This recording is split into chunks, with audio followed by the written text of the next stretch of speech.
வணக்கம். இப்போ நம்ம பேச போகிற டாபிக் ஃப்ரெஷ் கிராஜுவேட் இன்ஜினியர்ஸ்க்கு ஒரு information related to the core engineering. அதாவது கோர் இன்ஜினியரிங் நிறைய பேசுகிறோம், ஆனால் கோர் இன்ஜினியரிங்கில் மேன் பவர் ஷார்ட்டேஜ் ரொம்ப இருக்குது, யாரும் வர்றதில்லை. அதனால் அந்த இண்டஸ்ட்ரியை பற்றி நிறைய பேருக்கு தெரியறதில்லை. அப்படி தெரிஞ்சாலும் ஒரு பர்டிகுலர் குரூப்புக்கு தான் தெரியுது.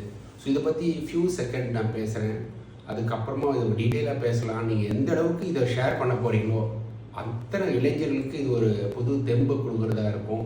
அதே நேரத்தில் கொஞ்சம் கஷ்டப்பட்டு ரொம்ப மினிமம் சேலரியிலேருந்து நான் க்ரோத் ஆகி ஒரு உண்மையான ஒரு இன்ஜினியராக கடைசி வரைக்கும் இருக்கணும்னா என்னுடைய வழிகாட்டுதல் எல்லாருக்கும் உபயோகமாக இருக்கும். ஏன்னா சாஃப்ட்வேரு, ஏஐ, ரோபோட்டிக்கு, இது மாதிரி நிறைய டிஃப்ரெண்ட்டாக இன்ஜினியரிங்கில் கோர் இன்ஜினியரிங்லேருந்து வெளியில் போயிட்டு லேட்டஸ்ட் டெக்னாலஜி இன்ஜினியரிங்க்கு போகக்கூடிய ஆட்கள் நிறைய பேர் இருக்காங்க.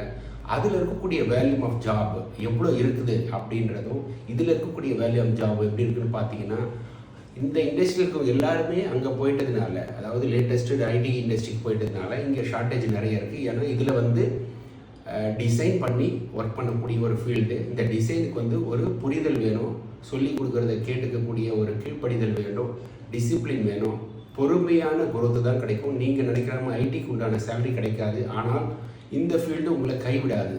இதுதான் நான் இப்போ சொல்ல முடியும். அது என்ன ஃபீல்டுன்னா இன்ஜினியரிங் டிசைன்ஸு. இப்போ நிறைய இன்ஃப்ராஸ்ட்ரக்சர் ப்ராஜெக்ட் பண்ணுறாங்க, ஸ்டீல் பிளான்ட் பண்ணுறாங்க, சிமெண்ட் பிளான்ட் பண்ணுறாங்க, கெமிக்கல் பிளான்ட் பண்ணுறாங்க, ஆயில் அண்ட் கேஸ் பிளான்ட் பண்ணுறாங்க. இது எல்லாமே உலகம் ஃபுல்லாக நடக்குது. இது எல்லாத்துக்கும் ஒரு ஃபார்மேட்ஸ் இருக்குது, ஸ்டாண்டர்ட்ஸ் இருக்குது, ப்ரொசீஜர்ஸ் இருக்குது. இதெல்லாம் நீங்கள் ஜீரோலேருந்து ஆரம்பித்து உங்களுடைய அனுபவத்தால் தான் இந்த கோலை நீங்கள் அடைய முடியும். இது சும்மா ஸ்ட்ரெயிட்டாகவே போயிட்டு நான் முடிச்சிட்டேன், பிஇ முடிச்சிட்டேன், பிடெக் முடிச்சிட்டேன், எம்ஏ முடிச்சிட்டேன்னு போயிட்டு ஒரு குவாலிஃபிகேஷனோ இல்லைனா டிஃப்ரெண்ட் சாஃப்ட்வேர் நான் படிச்சுட்டேன் எனக்கு ஜாப் கிடைக்குமா அப்படின்னு சொன்னீங்கன்னா சத்தியமாக எதுவும் உடனே கிடைக்காது. ஆனால் எங்கே வேணால் போயிட்டு ஒரு நல்ல குருவை தேர்ந்தெடுத்து ஒரு சின்ன கம்பெனியில் ஜாயின் பண்ணி அவங்க சொல்கிறத கேட்டு ஒரு 6 மாதம் ஒர்க் பண்ணி அதுக்கப்புறம் கொஞ்சம் கொஞ்சமாக சேலரியில் வளர்ந்து 1 வருஷம் 2 வருஷம் வளர்ந்து அந்த இண்டஸ்ட்ரியில் இருந்தீங்கன்னா உலகம் முழுவதும் போக முடியும்ன்றது நான் பல இன்டர்வியூவில் சொல்லியிருக்கேன், பல டிவி சேனலில் சொல்லியிருக்கேன்.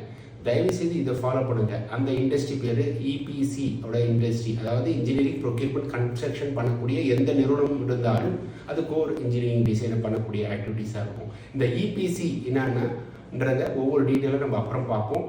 தயவுசெய்து யங்ஸ்டர்ஸ்க்கு உண்டான இன்புட்ஸாக நான் தரேன். அது ஒரு 20 இயர்ஸ்லேருந்து 25 இயர்ஸுக்கு உங்களுக்கு உண்டான ஒரு வழிகாட்டுதல் தான் நான் பண்ணிட்டு இருக்கேன். இப்போ நீங்கள் நிறைய பேர் பார்க்கறதுனால இதெல்லாம் எல்லாருக்குமே தெரியுமே, இதெல்லாம் புதுசாக சொல்ல வந்துட்டீங்கன்னு நினைக்காதீங்க. தயவுசெய்து டிசிப்ளின், ஜாபு, அந்த வழிகாட்டுதல் அந்த 20 வயசுலேருந்து 25 வயசில் கரெக்டான ஆளுங்கிட்ட நீங்கள் கிடைச்சா தான் அந்த